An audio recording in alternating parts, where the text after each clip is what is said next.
In this video, we're going to be walking through how much money you should have saved by every decade. So whether you're in your 20s, 30s, 40s, or even nearing retirement, we'll have those numbers for you, as well as the major goals for every decade. I will also share with you the median and average net worth for someone your age based on the data that we have from Fidelity, Empower, and the Federal Reserve. There will also be timestamps and chapter markers, so if you just want to skip around to the decade that applies to you the most, you can do so. Alright, so let's get started with the decade of the 20s. So in your 20s, you're likely graduating school. You still have a lot of student debt, and therefore your savings as well as your median net worth aren't going to be at its highest point in your life. In fact, it'll probably be the lowest it will ever be, and a lot of people in their 20s will have a negative net worth as they try to climb out of the student debt balance that they might have. The median net worth of someone in their 20s is $6,980. So remember guys, the median value in this case is going to be the exact middle point of all the net worths for this age decade range. So if you took all of them and you arranged them in order, this would be the middle value. There's going to be some outliers at either end, so there's going to be some people that have a ton of money in the age of their 20s and some that have a huge negative net worth, but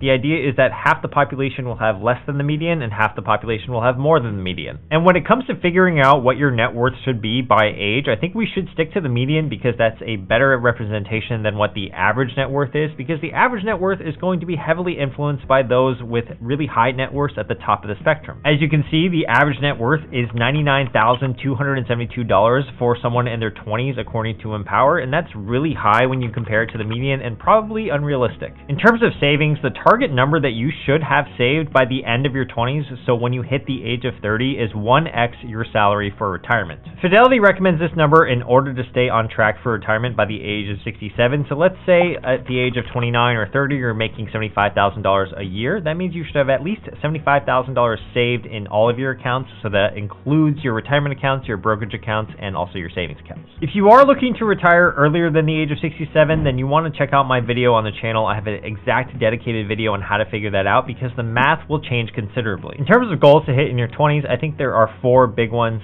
So the first one is going to be no consumer debt, and this is one that I harp on a lot, but if you have any high interest rate debt or credit card debt, you want to kill that off immediately. And the reason is simple, it really slows down your wealth compounding, so anytime you do have that, you want to get rid of it as quickly as possible. But I think student loans are still okay to have, especially in your 20s, because it's usually a large balance and the interest rate is a lot lower. The second goal to hit in your 20s is to understand your spending. So by knowing how much money is coming in versus going out on any given month, you're going to be ahead of most of the people in their 20s because you're going to have more of a picture of your finances than other people. The third goal is to have a plan to make more income eventually, especially in your 30s and your 40s. Now in your 20s, it's not imperative that you are raking it in, but I think it is important that you are experimenting with a lot of different things. If you're able to find a role, a skill, or a career that you particularly enjoy, then by the time you're in your 30s and your 40s and you've honed in on that skill, you could be making a lot more money then on. And finally, the last goal in your 20s is to start investing, and good investing starts with a good solid financial foundation, so make sure you have at least an emergency fund stocked with 3 to 6 months of living expenses.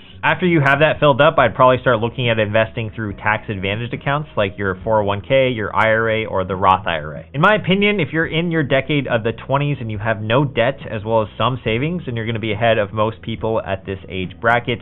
Now, if you do have a median net worth higher than $6,980, then you're going to be doing much better than at least half the population. That brings me to the decade of the 30s. Now, in your 30s, you're likely hitting your stride when it comes to your career. You might be starting a family, you might be getting married soon, and therefore you have a lot of big expenses coming up, such as paying for that said wedding, buying a house,